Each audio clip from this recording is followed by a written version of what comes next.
Today is National Farm Safety Day for Kids, so let this be a lesson to you children that wheat thresher isn't as scary as it looks.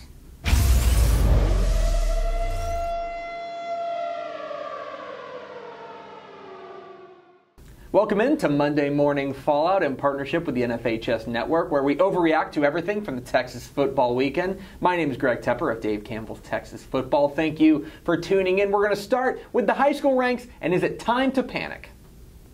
We are now 4 weeks into the 2015 Texas high school football season, and there are a number of notable teams with losing records right now.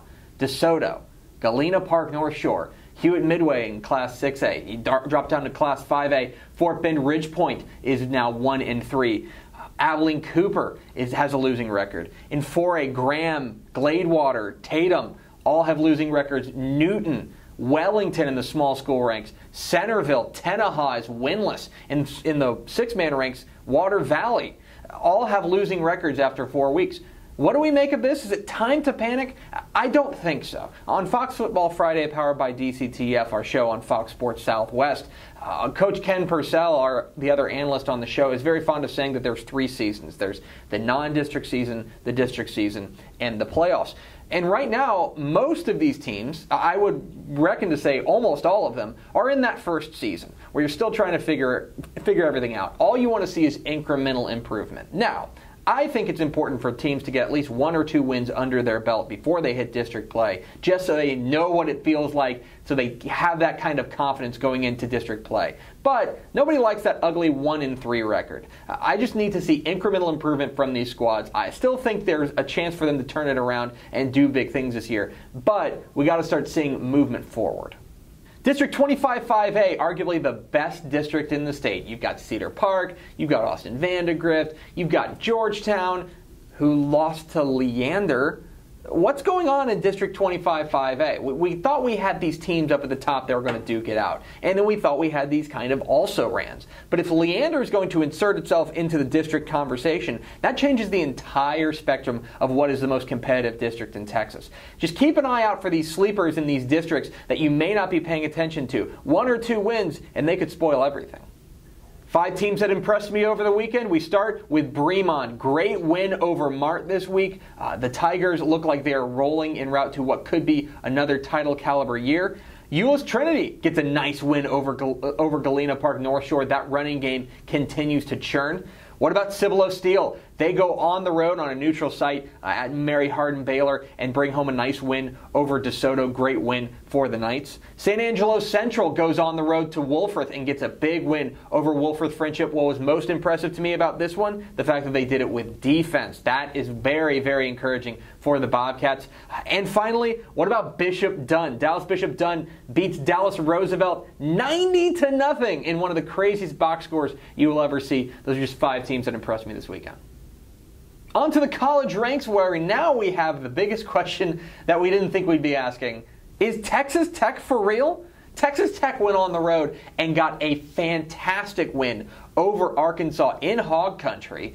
This was a game that I think that with last week's loss to Toledo, people were thinking, okay, maybe Arkansas is on the ropes, but I don't know if Texas Tech has the defense to make it work. I think this was a huge win for Texas Tech, because they did it without scoring a bajillion points. Their offense was only okay. Go look at Pat Mahomes' numbers. They were good. They weren't fantastic. And that's very encouraging for Texas Tech, that they were able to go on the road against a quality opponent and win when their offense didn't have some breakout game. That's very encouraging for Texas Tech. Are they a Big 12 title contender? I think I still need to see a little bit more, but for now, their arrow is definitely pointing up for Texas Tech. Meanwhile, on the other side of the coin, down in Austin, it was heartbreak city for the Longhorns as they come back to seemingly tie the game, only to miss the extra point and lose to Cal by 1. A heartbreaking loss for Texas, but I think that there are big-time signs of improvement here. Gerard Hurd made this offense look fantastic compared to what it looked like 2 weeks ago against Notre Dame. I still think there are big concerns defensively, but Jared Goff can make some defenses look pretty bad. I think Texas is trending upward right now. It's weird to say that considering they own a 1-2 record, but with the offense moving this way, those are all positive things. Now, take it with a grain of salt. Cal's defense, I don't think, is a world beater, and Texas is definitely going to run into better defenses along the the way once they hit Big 12 play. But even with a loss, I think there's a lot of positives that the Longhorns can take from this one.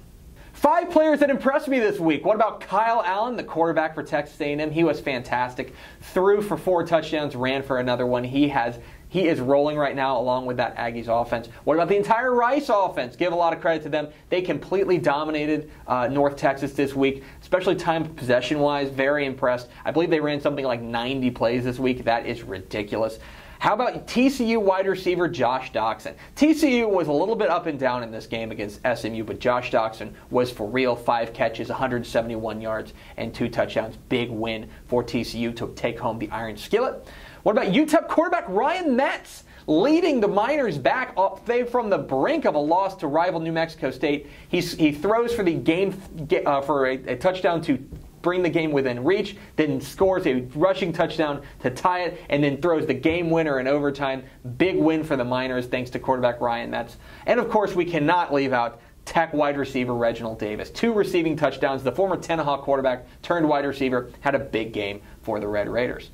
That's going to do it for Monday Morning Fallout. Thanks for tuning in. What am I wrong about? Leave comments down below. Don't forget to hit the subscribe button. Follow us on Twitter at DCTF. Like us on Facebook, facebook.com/DaveCampbells. We have an Instagram account, so check that thing out. And of course, you can get in touch with us at the mothership, TexasFootball.com. Thanks for watching. We'll see you.